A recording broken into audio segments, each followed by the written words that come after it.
Welcome back. For many, 2020 has been a challenging year. Through a global pandemic, historic social injustice protests, and a wild election season, here's a look back at what made this year so memorable. You might think it's hard to remember some of the positive moments this year. A lot of negative news happened. It wasn't even halfway through March, and the U.S. and Iran had been pushed to the brink of war. If you kill an American, we will respond directly, and we did.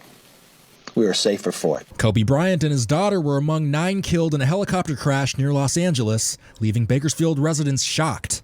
23 ABC caught up with Sean McCann, who was honoring the Lakers superstar with a tattoo. He seemed larger than life, and I think that's why a lot of people are really sad, hurt, surprised, you know. President Trump was also acquitted in his impeachment trial on charges that he abused his power and obstructed Congress to aid his own re-election.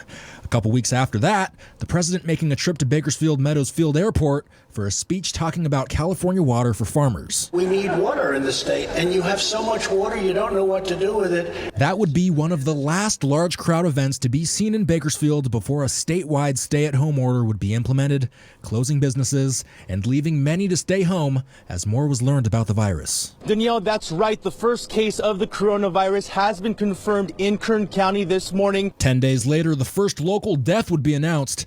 Unprecedented seems to be the only word that can describe what happened this spring. Events and sports were canceled, businesses empty, and people uncertain as the virus spread around the country and the community. But amid unprecedented times can be some unprecedented generosity in the community. $40, and that's lunch for 5 families. That's where Bakersfield resident Kathleen Colbert came in, traveling and shopping on her own dime, spending thousands picking up essential items for those who weren't able to shop at the beginning of the pandemic. Colbert wasn't the only one with shopping on the mind, though. Mila Gonzalez found herself unable to shop at her favorite stores, Target and Starbucks, so her parents painted, printed, and built miniature stores in their home. It may seem a little bit extra, but for me, at the end of the day, watching them play and enjoy it, and us knowing that we put it together as a family means everything to me. When we caught up with Mila in April, she was Employee of the Month, and the shops even came complete with genuine Starbucks aprons and a Target name tag. Later that month, Bakersfield native Jordan Love was selected 26th overall in the NFL draft by the Green Bay Packers. Meanwhile, many Kern business owners feeling exhausted and frustrated by the state's economic restrictions came up with ways to try and stay afloat. Many restaurants moving outdoors, the owner of Kern County Fight Club taking the boxing gym to his backyard, and the owner of the Fox Theater renting out their famous marquee to anyone who wanted to write messages on it. Then it was around late April when local accelerated urgent care doctors went viral for saying this. Do we need to still shelter in place? Our answer is emphatically no. Then in May, another curveball.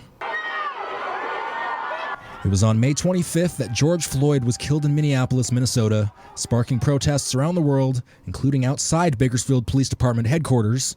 That's when Robert Forbes was killed after being struck by a car while protesting on California Avenue. And there were a couple other close calls with vehicles as well, but the weeks and months following the protests saw some positive change and conversations regarding social injustice in Kern County. Sheriff Donnie Youngblood says the protests led his office to form an advisory council, which will consist of about 20 local diverse leaders and organizations. This summer, he told us about a conversation he had with local black leaders. We went into how it feels to be an African American being raised in a community that they believe is somewhat racist. And I said, I can't get there because I'm white. The sheriff's office and Bakersfield Police Department suspended the use of a carotid artery control hold following Floyd's death.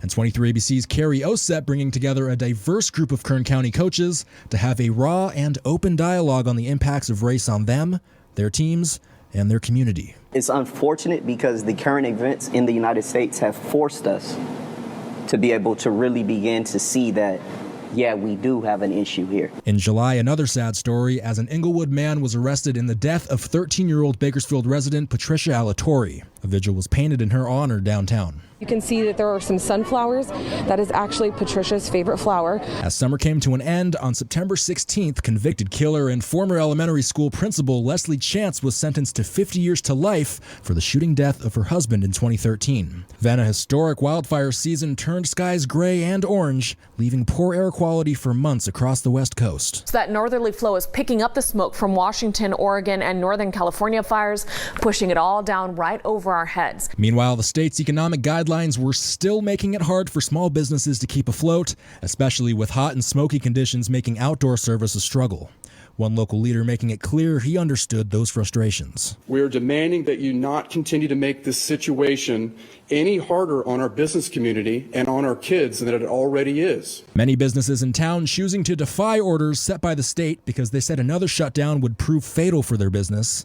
Election day came and went, with Kern County voting 53% in favor of President Trump, 43% for President-elect Joe Biden. House Minority Leader Kevin McCarthy retaining his seat in the 23rd District, and Representative T.J. Cox being ousted by Republican challenger David Valadao. Although there's no end in sight to the pandemic or the damage it's done to countless families and businesses, one glimmer of hope is shining through at the end of the year. I am blessed to be the first registered nurse here in Kern County to get vaccinated. Vaccinations began rolling out in December, the first batch going to those on the front line of the COVID fight, healthcare professionals. Jacqueline Laws, a clinical director at Kern Medical, was the first to receive it in the county, and other medical professionals telling us that the vaccine is hugely welcomed after what they describe as an exhausting 9 months of pandemic care. It helps tremendously. So we're seeing the light at the end of the tunnel, which is good. We're not completely there yet, but we're hopeful. It's been a long year, and we're always looking to tell stories about how Kern County is rebounding from the pandemic. If you have an idea you want to share with us, you can send it over to news@kero.com.